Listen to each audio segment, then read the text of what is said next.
Sawasdee krap and welcome to Thailand News Today. Tim filling in for Jet today and Wednesday. Jet's got some family commitments. Also, a very big thank you to the people who congratulated us for kicking over the 100,000 subscriber mark. Bit of a milestone indeed. We haven't quite figured out how we're going to celebrate. Maybe lemonade all around. But for now, let's get started with today's main news stories.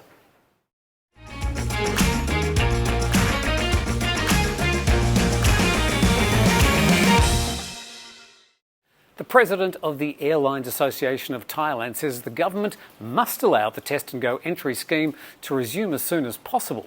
The scheme was suspended on December the 21st as the Omicron Covid variant was just starting to spread rapidly across the globe. Putipong Prasatong Asot, who's also the boss of Bangkok Airways, says the scheme was working well, attracting more foreign visitors to the kingdom, and airlines are anxious to see it returned.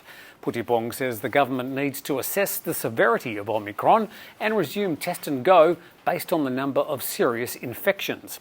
Since the scheme's suspension, international arrivals must choose between mandatory quarantine in Bangkok or one of the country's sandbox schemes, all in the south. If they opt for one of the sandbox entry schemes, they have to spend a minimum of 7 nights in Phuket, Krabi, Phang Nga or Koh Samui and then test negative for COVID-19 before being free to travel anywhere else in Thailand. Putipong is urging the government to change its approach to the Omicron variant due to the milder illness in vaccinated people. He points out that airlines already use stringent health protection measures. Domestically, there's also been a drop-off in flights as some passengers decide to play it safe at this time. Meanwhile, the boss of Thailand Air says the government's approach to the Omicron variant, in particular the decision to suspend test and go, has created significant uncertainty for the aviation sector. He adds that TLA has no plans to restart international flights at this time and is calling on the government to provide more support for domestic tourism by introducing stimulus measures and subsidies that will encourage more people to travel in-country. The jury's out on Thailand's new 300 baht tourism fee, with foreigners expressing reservations about its introduction. The Thai government's confirmed that all overseas arrivals will have to pay the 300 baht levy from April the 1st. Perfect day to launch anything, I would have thought. If you check out a lot of the social media, many foreigners are not so fussed about the actual fee, just how it's going to be spent. Last week, a government spokesman previously stated that the fee will be used to develop and upgrade tourist attractions, creating disabled access and adding facilities such as public toilets. He says people flying into the kingdom will have the fee included in their airfare, while those coming by land or sea will have to hand over the dosh at the border. The tourist tax isn't a first, and travellers have been paying a variety of arrival and departure taxes in Thailand for decades. Thailand's annual Cobra Gold military exercise, where Thai soldiers train the US and other foreign troops on jungle survival skills, is being scaled down this year due to the current COVID situation. The large multinational military exercise has been known for its snake decapitating demonstrations, where soldiers drink the fresh blood from the headless snake before cooking the meat. Well, the Thai media love covering that aspect anyway. Last August, after calls to stop the snake demonstration and other gruesome traditions that involved killing animals, PETA announced that not a single animal was killed in the 2021 Cobra Gold exercise. The Royal Thai Armed Forces say Cobra Gold, which is run in coordination with the US military since the 1980s, will be downsized this year to 3,600 troops, with 1,700 of them from the US and other participating countries, while the other 1,900 will be Thai soldiers. The event's going to be run from February the 20th to March the 5th. More than 400 bars, nightclubs and entertainment venues in Bangkok have applied for permission to reopen as restaurants, sneaking through a loophole whereby restaurants in blue zones are able to serve alcohol at least until 9 p.m. as of today. The venues have been closed since last April due to strict disease control measures. The government delayed its plan to allow bars and nightclubs to reopen in mid-January due to the latest outbreak in Thailand. but decided to allow the venues to apply for permission to reopen as restaurants as long as they make all the changes required to meet standards for SHA Plus approved restaurants at this time. A total of 413 former bars and clubs have applied for permission to reopen as restaurants, and some are still being assessed by officials. All staff members will need to be vaccinated, and customers who are unvaccinated will have to show a negative ATK test result before entering. The area also has to be airy and spacious enough for social distancing.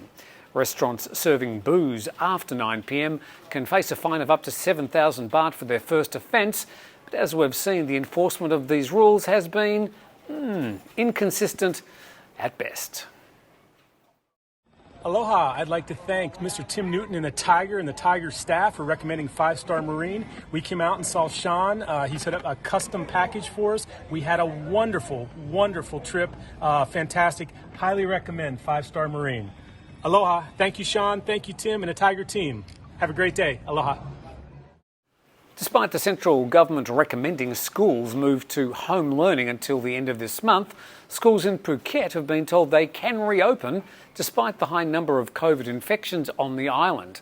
The Ministry of Education has advised Thailand schools to suspend in-classroom learning due to the latest surge. But the Phuket governor has issued an order allowing schools on the southern island to reopen.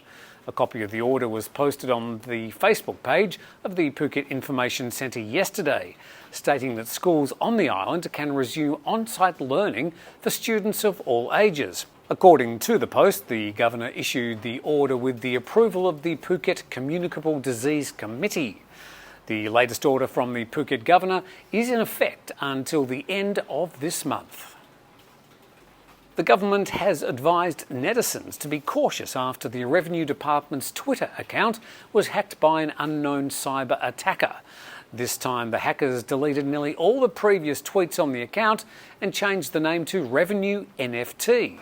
Then they posted just one tweet which said, "I'm looking to collaborate with NFT projects. DM, that's direct message me, if you're interested in paid promotion." It's not yet known who was behind the attack, but NFT stands for non-fungible token in the world of cryptocurrencies. The attack comes as the Thai government confirms new tax measures targeting the crypto market. Well, following the cyber attack, the Revenue Department advised the public to be wary of any tweets appearing on the account. The department also notified the Anti-Fake News Centre. The account now appears to have been restored, and the Revenue Department has instructed the Anti-Fake News Centre to find those behind it. Last week, the government's main news outlet, the NBT, had their Twitter account hacked with a pornographic image appearing, to the surprise of many, maybe the delight of a few. And Thailand is now using artificial intelligence to spread Buddhist messages. Meet Pramana AI, Thailand's first virtual monk. He looks about 30 years old, but says he understands the teenage world. The AI abbot shares easy-to-understand doctrine in an effort to target the new generation. He just had his first interview with Thai media, telling reporters that his Thai creator and developer team were inspired by virtual influencers in different countries. His creation is aimed at making the Buddhist content more accessible and relatable to teenagers. He's also promising to present feel-good and up-to-date content that relates to the everyday lives of the new generation. Pramana AI has accounts on both Instagram and Facebook. One of his posts talks about how the fluctuating cryptocurrency rates relate to life's ups and downs. Hopefully that will make Thailand's crypto players feel a little bit better at this time. Well, that's all the main news stories from around Thailand as of this time.